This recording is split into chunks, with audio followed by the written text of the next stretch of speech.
Paano niyo natatanggap yung idea na parang wala kayong na-achieve sa life? Yung para yung ibang mga kabatch nyo nung college or yung mga kaedaran nyo is ang dami nang na-achieve sa buhay. Tapos kayo parang nakastuck and sobrang stagnant, hindi kayo nag-grow. And parang lahat ng tao is marami nang nangyayari sa buhay nila, sa mga careers nila. Pero ikaw as a person is parang walang nangyayari. Parang pag dumaan yung araw, normal lang. Parang ang lahat ng araw, normal na araw. Alam niyo yung ganong feeling. I know the feeling. Hi guys! Welcome back to my channel. I'm John. And welcome to Flip Page. This is my podcast channel.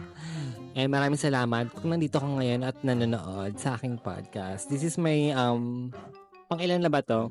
Kung i-count ko yung intro, pangatlong video ko na to. Pero, sige, i-count natin siya as sige, 3. So, ayun na nga.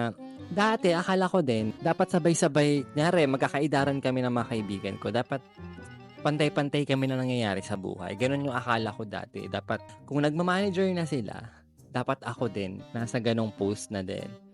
Or, kung may sasakyan na sila at this age, dapat ako din meron. Kung nakakapagpatayo na sila ng bahay at this age, dapat ako din nakakapagpatayo na ng bahay.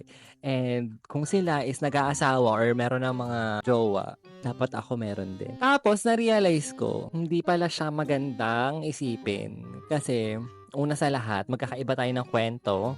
Ginawa tayo ni Lord na magkakaiba ng kwento. And, envy kasi yun eh.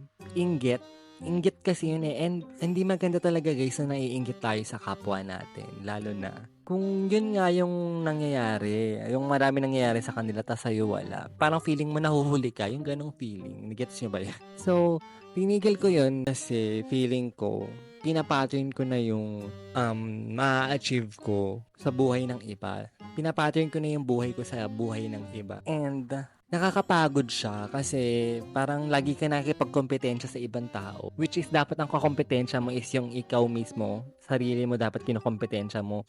Dapat kung magaling ka ngayon, mas magaling ka bukas. Yung ganong feeling guys. Meron pa dati parang yung isa kong friend is kapag abroad na. And ako, parang naisip ko, parang bigyan lang pumitik sa akin na bakit mag-abroad na rin kaya ako. Yung ganong feeling, parang nai-impulsive ka lang na dapat kung ano yung nangyari sa kanila, dapat mangyari din sa'yo. And hindi siya maganda, guys, kasi ngayon yung nakakapagod siya, una sa lahat. And inggit siya. Alam nyo, guys, po naiinggit tayo. Ang sabi sa Feng Shui to, and kung kailan ko narinig to, sa TV ko ata narinig to, na pag naiinggit tayo, parang pinapasa natin yung swerte natin sa ibang tao. And ikaw mismo, ayaw mo naman yun, di ba? Ayaw naman natin yun na pinapasa natin yung dapat sa ating swerte sa ibang tao. And hindi rin siya maganda, sabi sa Bible. Since wala akong i-quote na verse kasi wala akong memorize talaga. Pero hindi maganda talaga na naiinggit. Kasi root yan ng pagiging evil. And ang may gawa niyan is si Satan. Yung mainggit ka, yung bubulungan ka talaga minsan kasi in life, bubulungan ka talaga ng minsan na parang wala ka kasi, hindi ka kasi magaling, hindi ka kasi mayaman, hindi ka kasi maganda, or hindi ka kasi pogi. Kaya yan, nahuhuli ka, ganyan.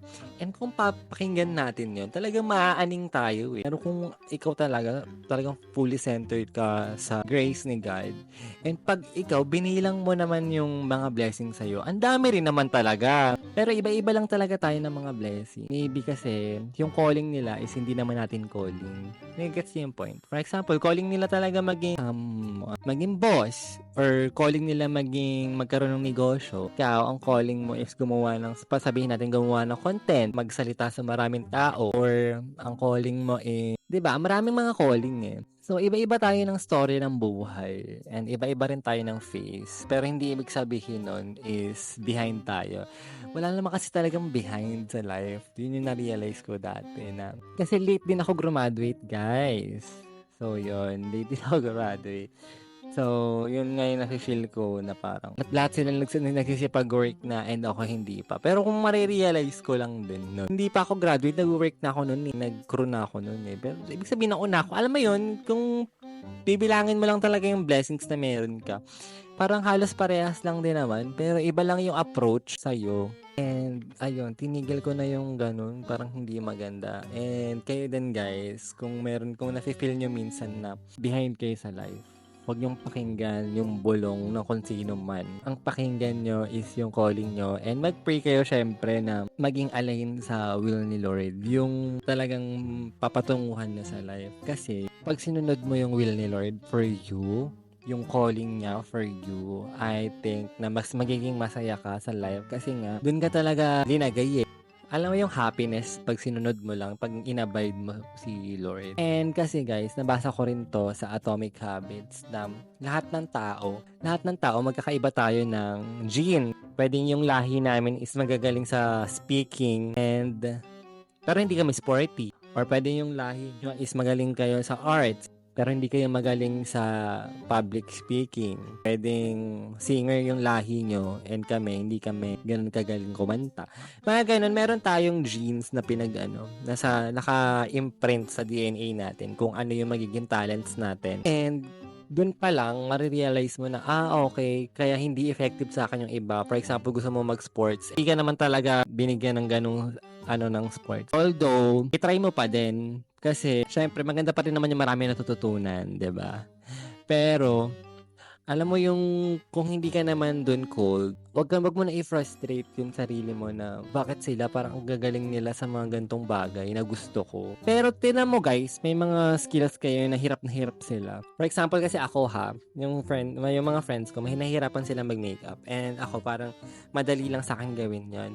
So, ang sabi dun sa Atomic Habits, pag may mga bagay na nahihirapan yung ibang tao, and ikaw, ang dali mo lang nagagawa, maybe yun yung calling mo. Kung ikaw, magaling ka kumanta pero yung ibang tao sa paligid mo parang sumisintonado or what. And kung ikaw magaling na mag-dance pero ibang tao is nahihirapan, maybe yun yung calling mo or 'di ba? And so on and so forth. So, kailangan lang talaga natin sundin yung talagang malalaman naman natin yun kung feeling natin saan tayo sasaya. And pag talaga namang pinagpatuloy natin, yung mga meron na tayong sets, di ba? May mga sets na tayo ng talents and gifts. And pag pinagpatuloy natin and pag pinagbutihan natin and nag-excel tayo sa mga yon, pwede tayo talagang pinaka the best is makilala ka dun sa field na yon. So, ayun, wag mo nang i-compare yung sarili mo sa ibang tao kasi hindi siya maganda and nakakaubos siya ng energy. Nakakaubos ng energy yan, guys. Nakakapagod yan, ha? Yung ganyan na lagi mong iisipin na si ganito may ganito na and ako wala pa. Si ganito may ganito na and ako wala pa. Mag-focus ka sa sarili mo and mag-focus ka sa vision sa ni Lord. Tandaan mo yan, ha? Kasi dyan ako talaga parang inubos ko yung ilang taon ng buhay ko sa kakaisip ng ganyan dati. Pala inggitera na pala ako, my gosh. And yun, pinagsisisihan ko yun. Sana, mas pinagprosigihan ko pa yung ibang bagay na alam ko. And, diba, baka ngayon naging excellent ako. So, ayun lang, guys. Ang gusto kong gawin mo ngayon is ipag-pray mo kung saan ka talaga dapat naka-align and magbukas yung doors for you and na i-guide ka talaga through the process ng pag-abot ng mga pangarap mo. Maraming salamat sa panonood and pakikinig ng podcast na to, guys. And hindi ko alam po i-upload ko na to sa Spotify. Hindi ko alam kung ayos na yung Spotify or what. Pero ayun nga, guys. Maraming salamat sa pakikinig and panonood. And see you guys on my next podcast content. Bye-bye! Perfect!